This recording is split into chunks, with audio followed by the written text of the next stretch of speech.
자, 그러면 이제 개신교에 대해서 좀 보겠습니다. 조선 후기 한말의 기독교를 봅니다. 대표적인 인물들 우리가 헨리 게아트 아펜젤러, 토러스 언더우드, 또 허버트 셔우드 이런 분들이 굉장히 중요한 이 초기 선교사들입니다. 아펜젤러, 언더우드 우리가 알다시피 가장 먼저 1885년 부활절에 이 제물포를 그 항해에 들어왔다 이렇게 얘기하잖아요. 근데 근래에 와서는 현재 공식적인 것은 그 목회 선교사로서는 이 두 분이 제일 먼저라고 그래요. 물론 이제 목회 선교사가 아닌 헤론이나 알렌이 더 먼저 들어왔죠. 이분들은 이제 의사라든지 공사관, 미국 공사관의 직원으로 들어와가지고 선교 활동을 해요. 그러나 목회 선교사로서는 이 두 분인데, 근데 요즘 어떤 얘기가 이제 학계에서 하냐면요, 이분들이 아니라 스크랜튼이라고 하는 분이다 라고 얘기를 합니다. 그 스크랜튼 그 부인, 대부인이라고 하는데요, 이분과 그 아들이 들어오는데, 근데 이분들이 누구냐면 스크랜튼이 이화학당을 세운 분이에요. 감리교 분인데, 그 아들이 또 스크랜튼 목사님으로서 우리나라의 그 성서 번역에 있어서 아주 독보적인 역할을 했던 그런 분입니다. 근데 이 스크랜튼, 아펜젤러, 언더우드 이런 분들이 목회자로서 초기 한국교회에 굉장히 큰 역할을 많이 합니다. 언더우드 같은 경우는 성서 번역 역시 아주 주도적으로 하고, 조선말과 당시 그러니까 영어의 그 어휘를 다 조사해가지고 사전을 편찬해요. 대단한 거죠. 한 언어의 사전을 편찬한다는 것은 엄청난 거잖아요. 근데 왜 사전을 편찬했냐면 선교사들이 와서 조선말을 모르니까 그 조선말을 빨리 배우도록 하게 하기 위해서 그랬어요. 근데 그런 일을 할 수 있을 정도면 그 머리가 대단한 석학이라는 걸 우리가 이해할 수 있겠죠. 근데 이 언더우드 같은 경우는 원래 굉장히 부자입니다. 그 여러분 혹시 아실지 모르겠는데 언더우드 타작이라는 게 있어요. 옛날 타작이 이거 아시죠? 그 타작인데 언더우드 타작이라는 게 언더우드 회사에서 나온 타작이에요. 그 언더우드 타작이 회사의 그 사장이에요. 사장이었어요 원래.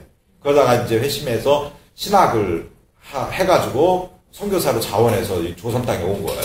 조선 땅에 이분들이 올 때만 해도 굉장히 위험하다고 생각을 한 거죠. 왜 위험하겠어요? 천주교인들이 엄청나게 죽은 것이 다 소문이 나 있단 말이에요. 그러니까 이때만 해도 이분들이 조선 땅에 발을 디딜 때만 해도 물론 실제적으로 조선 땅에서는 박해가 끝났어요. 그런데 이분들이 조선 땅에 들어올 때는 우리도 죽을 수 있다라고 하는 생각을 하고 들어오는 거예요. 그 자기의 모든 가진 것을 이렇게 내놓고 그렇게 조선을 위해서 그 일가 전체가 헌신을 합니다. 나중에 우리가 자세하게 보도록 그렇게 하겠습니다. 양화진에 가면은 이런 분들의, 지금 이분들의 그 무덤이 있어요. 양화진에 외국인 선교사 무덤이 있습니다. 그 양화대교 건너자마자 오른쪽에. 그리고 외국인 선교사 묘원 그 건너편에는 이제 가톨릭 순교성지인 절두산 순교성지가 있죠. 거기서 아까 이야기했던 그런 그 박해 때, 천주교 박해 때 거기서 목이 잘려가지고 목이 그 절벽이에요. 절벽 그 꼭대기에서 목을 잘라가지고 한강물로 떨어지면 그게 그 물이 흘러서 경기도 광주까지 가는 거예요. 양화진이라는 곳이 그렇습니다. 근데 거기에 이제 헤론 선교사가 이제 의사로서 활동을 하면서 재중원을 세워서 아주 동분서주 하다가 이분이 병이 걸려가지고 세상을 떠나죠. 헤론 선교사가. 그래서 그분의 그 업적이 너무나 귀해서 고종황제가 땅을 희사를 해줘요. 묻힐 자리를. 그래서 무덤 자리를 줘가지고 그 무덤 자리가 지금 양화진 선교사 묘원 거기예요. 그래서 거기에 이제 묻히고 나서 외국인들이 거기에 이제 묻히는 거죠. 그래서 외국인 선교사 묘원에 선교사들도 많이 묻혀 있지만 선교사 아닌 사람들도 많이 있어요. 군인들도 있고 몇 명. 그리고 거기에 가면 약 30명, 제가 세보진 않았는데 비석이 어린이들 있잖아요. 외국인 어린이들. 애기들이 태어났는데 우리나라에서 제대로 고치지 못해가지고 죽고 이런 아이들이 많습니다. 우리 길보른 선교사님 아세요? 우리 성결교회? 길보른 선교사님의 애도 태어난 지 2달 만인가 세상을 떠났어요. 죽었어요. 그래가지고 그 애도 거기 묻혀 있어요. 이 길 건너편 약간 언덕에 아주 이건 우연의 일치인 거죠. 의도적으로 그런 건 아니에요. 근데 제가 양화진 거기를 제가 자주 가거든요. 여러 가지 일로. 근데 거기 갈 때마다 제가 꼭 가는 그 묵덤이 있어요. 그게 뭐냐면 소다가이치라고 하는 일본인입니다. 일본 목사님이에요. 이 소다가이치 일본 목사님이 조선이 일제에 의해서 합방이 돼가지고 있을 때 이분이 조선 땅에 들어와가지고 고아들을 모아가지고 고아원을 설립을 해요. 그래가지고 그 고아원에서 평생 고아원에서 아이들을 위해서 헌신합니다. 물론 한일합방에 대해서 이분은 단일 입장을 취하죠. 그러면서 유일하게 일본인으로서 묻혀있는 분이에요. 이분이 그 양화진. 근데 아주 허름합니다. 다른 데는 이런 선교사님들은 그래도 기념사업회도 있고 뭐도 있고 뭐도 있고 뭐 해가지고 뭐 괜찮아요. 뭐 돌아가신 무덤 괜찮다 그러면 뭐 이상한 거지만 그 무덤에 언더우드 목사님, 선교사님 같은 데는 뭐 이렇게 나중에 있나 모르겠는데 그 비석 같은 것도 크게 기념 비석도 세우고 뭐 거기 일가들이 거의 다 묻혀 있어요. 뭐 비석도 걱정해요 다. 그런데 이 소다가이치 목사님은 여러분 왜 산에 버려진 옛날 묘지 보면 비석 요만한 비석 있잖아요. 요만한 거. 그것도 제대로 이렇게 갈아지지도 않은 그런 비석 그냥 아무 돈이나 갖다 한 것처럼 그런 거에 거기에 소다가이치라고 써 있어요. 그리고 그거 하나 비스듬히 서 있어요. 이 본분에는 다 관리를 거기 백주년 기념교회에서 관리를 해요. 근데 본분도 참 공교롭게도 이 본분도 제대로 관리가 안 돼 있어요. 이상하게. 다른 무덤과. 근데 그분의 무덤이 그 아이들의 무덤을 내려다보고 있어요. 외국의 선교사 묘원 가면 선교사님들의 그런 그 헌신들을 보게 되는데 그 중에 2분 정도가 우리 조선의 독립을 위해서 조선민중 편에 서서 그렇게 활동했던 분이 있어요. 아까 헐버트 선교사와 메델 선교사입니다. 제일 먼저 양화진 선교사묘원의 무덤 그 위로 올라가면 제일 먼저 딱 만나는 선교사님이 헐버트 선교사님. 그리고 그 헐버트 선교사님에 대한 이제 얘기가 이렇게 있죠. 그리고 그 앞을 이렇게 지나가면 옆에 또 메델 선교사님의 요역이 있습니다.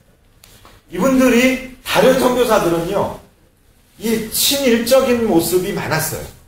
그 이유는 뭐냐면 이 당시에 가스라 테프트 조약이라 그래가지고 일본인 가스라와 그 미국의 테프트가 국무장관이죠. 이 둘이 미략 조약을 맺습니다. 일본은 미국이 필리핀까지를 먹는 걸 인정해주고 미국은 일본이 조선을 먹는 걸 인정해준 거예요. 이 가스라 테프트 미략 이것 때문에 일본이 조선을 먹었는데 조선 사람들이 독립운동하잖아요. 그러니까 이 독립운동하는 거에 대해서 이 선교사님들은 반대를 하거나 이건 교회가 신앙인들이 교회에서 할 일이 아니다. 그건 사회의 일이다 라고 비정치화하잖아. 교회는 이런 일에 이건 세속적인 일이니까 관여하면 안 된다 라고 그렇게 하는 거죠. 결국 이건 뭐냐면 친일이에요. 이게 오늘날까지 한국 교회 안에 이게 들어와 있다고요. 근데 이 당시를 보면 독립운동은 기독교에서 중심이 되어서 그리고 기독교권 안에서 시작되고 여기서 모든 게 다 무르익어요. 자 봅시다. 나중에 봅시다. 자 양화진 선교사묘원에 가면 여러 비석들이 있어요. 선교사님들의 비석. 그 중에 몇 가지를 소개해드리고 싶어서 써봤어요. 헤론 선교사님. 하나님의 아들이 나를 사랑하시고 나를 위하여 자신을 주셨다. 결국 뭐야? 나도 조선 사람들을 위해서 나를 주겠다 이거죠. 1885년 의료선교와 성경번역에 헌신하다가 34살에 생을 마쳤습니다. 그 다음 헐버트 선교사님, 한국 사람보다 더 한국을 사랑한 외국인. 그렇게 칭송을 받고 있습니다. 근데 이분의 묘비명에 뭐라고 써있냐면 나는 웨스트민스터 사원에 묻히기보다 한국에 묻히기를 원하노라. 이렇게 말할 정도로 조선을 사랑하였습니다. 고종의 밀사가 되어가지고 해그에도 갔다 오기도 하고 만국평화회의에 그렇게 합니다. 그래서 일제에 의해서 흠씬 두드려 맞고 쫓겨나고 막 그러죠.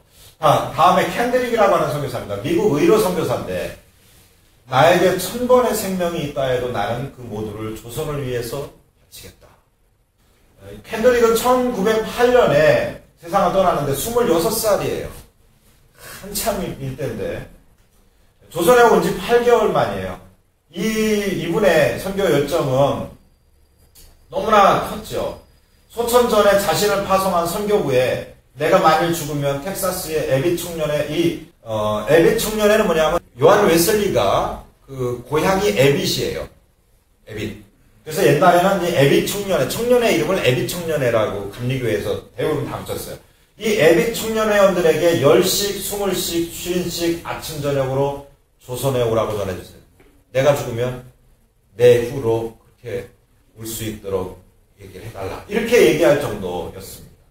캔드릭 선교사님이 세상을 떠난 이후에 에빗 청년회에서 20여 명이 선교에 헌신하고 그리고 몇 명이 조선으로 오게 되지요. 이렇게 이 캔드릭 선교사님처럼 젊은 나이에 이렇게 그 세상을 떠나면서 그렇게 그런 분들도 있고 또 돌아가실 때까지 아니면 은퇴하셔가지고 미국 가셔서 얼마 있다 돌아가실 때까지 그렇게 계셨던 많은 분들이 계십니다. 그런 분 중에 이제 서서평이라고 하는 프란시스 셰핑이라고 하는 선교사님도 있고 이분은 세상을 떠났을 때 그분이 가지고 있는 게 뭐냐 보니까 담요 반쪽밖에 없어요. 고무실 한 장. 그런 분들 다 주고 어머니가 찾아와가지고 고향에서 찾아왔어요. 그래가지고 너 도대체 왜 이 꼴로 사냐? 맨날 거지들하고 그냥 저 치마 저고리 입고서 그러고서 그냥 떼꽃 뭐 꼬작꼬작하고 그러고 사니까 그 거지들 아이 고아들 35명인가 몇 명인가를 입양을 해가지고 자기 그 선교부에서 나오는 봉급으로 먹여 살려요. 뭐 그런 분들 그래서 폐결에 걸려서 돌아가시고 무수히 많은 선교사님들이 그렇게 명멸해 갔습니다. 그 다음 아펜젤러 선교사님은 섬김을 받으러 온 것이 아니라 섬기러 왔습니다. 이렇게 이제 써 있어요. 이분은 자기 목숨을 조선인을 위해서 내놓았죠. 성경 번역 선교를 위해서 목포로 내려가다가 목포에서 회의가 있을 때 내려가다가 배가 침몰해요. 그래서 침몰한 물속으로 뛰어듭니다. 자기는 구조가 됐는데 왜? 조한경이라고 그때 당시 중학생인데 자기 조수였어요. 그 조한경이 못 나왔다는 걸 안 거예요. 그래서 물속에 들어갔다가 못 나오시고 시체를 못 찾았죠. 그래서 가묘만 돼 있어요. 가묘돼 있고 묘비랑 이런 기념비가 있는데 조선을 위해서 자기 목숨, 조선인을 위해서 자기 목숨을 던진 거죠. 사람이 친구를 위해 자기 목숨을 버리면 이에서 더 큰 사랑이 없다. 지금 말씀하시는 그것을 실현한 참 그런 분이죠. 이제 얘기를 했는데 1866년 이 제너럴 저머노 사건 요거 하나만 좀 보겠습니다. 토마스 선교사님 얘기는 여러분이 잘 알죠. 대동강에서 순교하신 얘기했나요? 했죠? 병인양요 때 그런 일이 이제 있고 나서 1871년에 대원군이 척화비를 세웁니다. 그러면서 신미양요가 또 일어나고요. 그 다음에 1872년에 존 로스와 맥킨타이어 이런 분들이 만주에서 개척전도를 하고 성서 번역을 합니다. 우리 그 얘기는 이미 다 했어요.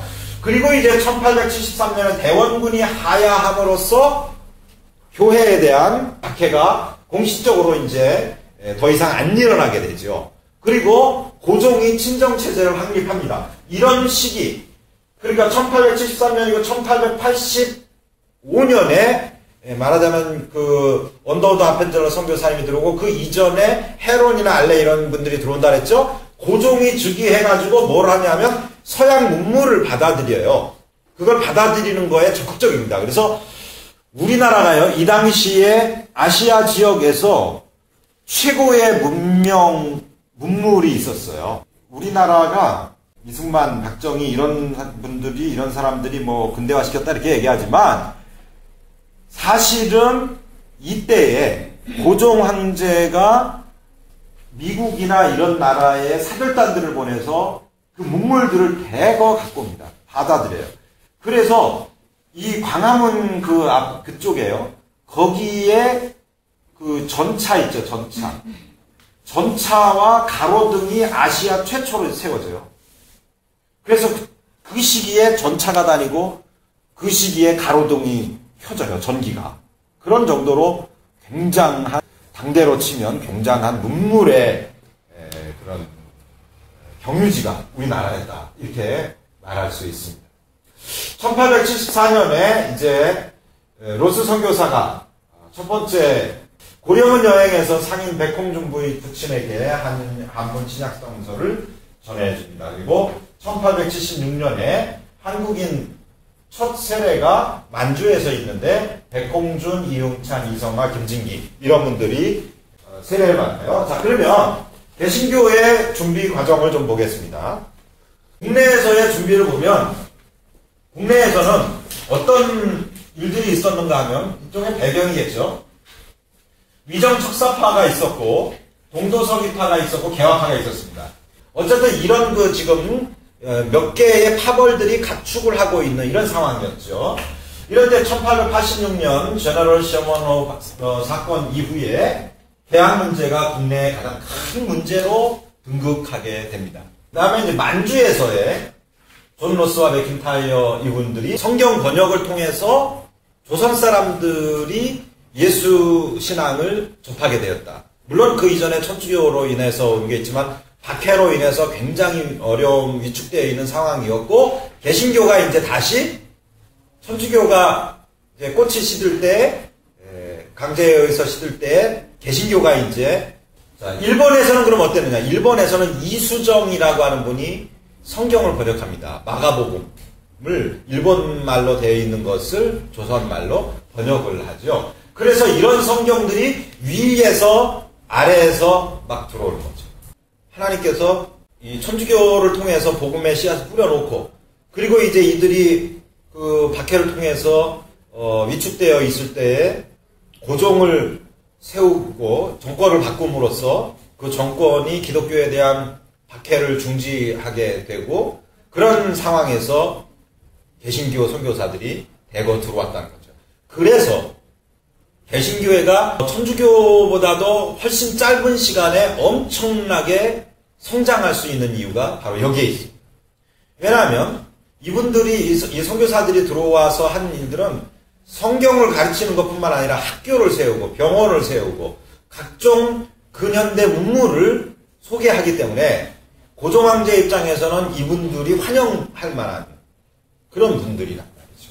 이런 상황을 우리가 인식을 해봐야 됩니다. 자, 이분이 이제 존 로스 선교사님인데요.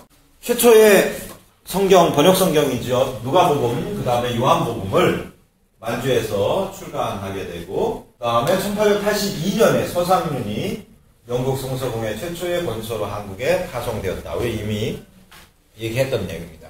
권서라고 하는 거는 이제 여러분들이 한번 읽어보세요. 그 돌아다니면서 책 팔고 성경 팔고 또 이렇게 복음 전하고 그러는 분이에요. 이게 이제 이렇게 방문하면서 책 팔고 이렇게 하는 그런 모습, 당시 모습이죠. 이분이 이제 최초의 권서 중에 한 분이었는데 서상윤, 유충권, 백홍준 이 세 분이 최초의 권서였습니다. 이게 독특한 하나의 그 직분이지요. 이분들이 나귀에다가 이렇게 싣고, 서상윤은 1882년 10월에 영국 성서공회, 대영 성서공회 최초의 한국인 권서로 파송이 됩니다. 그 다음에 유충권은 1883년 5월에 원래 이 인쇄하는 게 식자공이었어요. 이거 그 식자공이었는데 건서인으로 파송이 되어가지고 평양으로 가면서 700권의 요한복음과 237권의 누가복음을 가지고 갑니다. 그리고 주로 집과회관에서 판매하고 서울의 서상윤에게 요한복음 300권, 누가복음 100권을 전달합니다. 그 다음에 이제 백홍준이라는 분, 1882년 3월까지 세례를 받게 되는데 이 시대까지도 아직은 예배당을 세우지를 못하고 있는 때였어요. 근데 이때에 요리문답반, 곧 성경공부반을 조직해가지고 그걸 운영하면서 1885년 신자가 18명이 됩니다. 교회 설립이 지금 안 되는 때였어요. 이 시기에. 비록 박해가, 천주교에 대한 박해가 중단됐지만 여러 가지 그 양료에 의해서, 양료 때문에 서양에 대한 인식이 좋지 않고 잠깐 금교령이, 개신교가 지금 시작될 때 금교령이 내린 때가 있거든요. 요 시기입니다. 그때 18명의 신자가 있습니다. 그러니까 선교사님들이 오기 전에 성경 공부 혹은 성경을 읽는 것을 통해서 신자들이 양산이 많이 되었다는 거죠. 천주교는 역시 서학이라고 해가지고 천주실이나 이런 북경으로부터 들어온 책들을 서학으로서 읽다가 그걸 강학, 그러니까 같이 모여서 공부한 거죠. 그렇게 하다가 신자들이 됐다 그랬죠. 역시 개신교도 마찬가지입니다. 그래서 국내 최초의 자생적인 의주 신앙 공동체가 생깁니다. 그러니까 의주에 아직 교회는 설립이 안 되었으나 신앙을, 기독교 신앙을 가진 이런 사람들의 그 단체가 형성되었다라고 하는 것입니다. 이 최초의 권서인 백홍주는 1879년에 세례를 받고 성경을 반포하는 일에 나서게 됩니다. 그리고 의주의 개종자들이 1880년에 맥킨타이어 선교사님에게 요청을 해서 한문 성경과 소책자를 이제 보내게 되는데 이게 발각이 되어서 이 백홍주는 약 3개월간 감옥살이를 하게 되죠. 그리고 1881년 100여 명 정도가 이 맥킨타이어 선교사 만주를 찾아가서 일주일간 성경 공부를 배우게 됩니다. 집중 성경 공부를 하죠. 그런데 이 한글 성경이 출간이 되지만 1882년에 이제 누가복음하고 요한복음이 이제 간행이 됐는데 그러자 상인들이 이 복음서 그 납장을 그러니까 당시에 이제 아까 얘기한 것처럼 기독교 신앙을 금지시킨 때가 있었다 그랬죠. 잠깐 그때에 이걸 한 장씩 뜯어요. 뜯어가지고 책들 페이지에다 이렇게 넣어가지고 반입을 해요. 그래가지고 그거를 묶어서 이렇게 다시 보고 팔고 이렇게 합니다. 그 다음에 이제 투옥당한 경험이 있었던 이 백홍준이 다시 이제 한글 성경을 이제 박해가 끝나면서 다시 반포하게 됩니다. 그리고 이제 1882년 3월에 예수 성교본, 거룩한 가르침이라는 그런 예수 성교라고 하는 예수 성교전서 이렇게 돼 있어요, 원래는. 이것이 간행되면서 당시의 식자공이었던 김청송이라는 사람이 세례를 받습니다. 하나하나 보고 이렇게 넣잖아요. 그러면서 이제 인쇄를 위해서 이렇게 넣다가 공부가 된 거죠. 그래서 세례를 받고 로스에 의해서 간도 한인촌의 전도사경 본서로 파송돼서 성경을 가르치고 반포합니다. 김청송이. 그래서 이 김청송의 선교를 통해서 예수를 믿게 된 사람들, 일모군란 때에 좌천되어서 있었던 여러 명의 군인들이 김청송이 가르치는 성경 공부를 하게 되고 그리고 존 로스 선교사님을 찾아갑니다. 그 중에 한 명이 세례받고 역시 성경 번역을 전문적으로 돕는 일을 하게 되죠. 그러자 로스 선교사님이 1884년 11월에 동료 선교사였었던 웹스터와 함께 한인촌을 방문해서 4개 마을에서 75명에게 세례를 베풀죠. 그리고 85년 이듬해에 다시 방문해서 25명에게 세례를 주어서 한국인 세례자 수가 약 100명에 육박하게 100명이 생기게 됩니다. 이 무렵에 중국인들이 이제 조선 사람들을 또 핍박을 해요. 그래서 신자들이 흩어지면서 1885년경에 남자 세례 요청자가 600명이 있었고 1890년경에는 매일 가정예배를 드리고 성경 말씀을 묵상하는 가정이 수천 개가 되었다. 그럼 생각해 보세요. 박해로, 중국의 박해로 그리스도인들이 100여 명이 있다가 이게 확 퍼진 거예요. 이거는 초대교회에서 예루살렘 교회가 있다가 예루살렘에 제자들이 모여있다가 박해가 일어나니까 다 뿔뿔이 다 떠나서 선교지에 가서 선교해서 기독교가 확산된 것처럼 똑같은 케이스가 우리나라에서 존재하게 됐다. 이런 상황 후에 선교사들이 대거 이제 막 들어오게 된 겁니다. 물론 1885년에 이때에 남자 세례 요청자, 세례를 좀 해주세요 하는 사람이 한 600명 되는 이런 상황에서 언더우드 아펜젤러 이런 선교사들이 들어오는 거예요. 자, 이것은 로스가 파송한 3, 4명의 한국인 권서들의 활동과 그들에 의해서 전달된 한글 성경과 소책자들 이런 것들이 영향을 주어서 한국교회 초기에 발전을 이루게 되었다는 겁니다. 그래서 1883년에 황해도에 교회가 세워집니다. 한국인에 의해서 세워진 최초의 교회입니다. 1883년 황해도 송천, 그거를 솔레라고도 하고 소래라고도 해요. 여기도 우리 인천 소래 있잖아요. 이 1883년 황해도에 소래교회가 설립이 되는데 최초의 권서였던 서상면과 또 서경조 형제에 의해서 소래교회가 세워졌는데 이게 그 처음 세워진 교회의 모습이고 이게 이제 요것을 이제 허물고 뭡니까 교회가 성장한 후에 건물을 하나 또 이렇게 매입을 해가지고 이렇게 교회가 되었던 것입니다.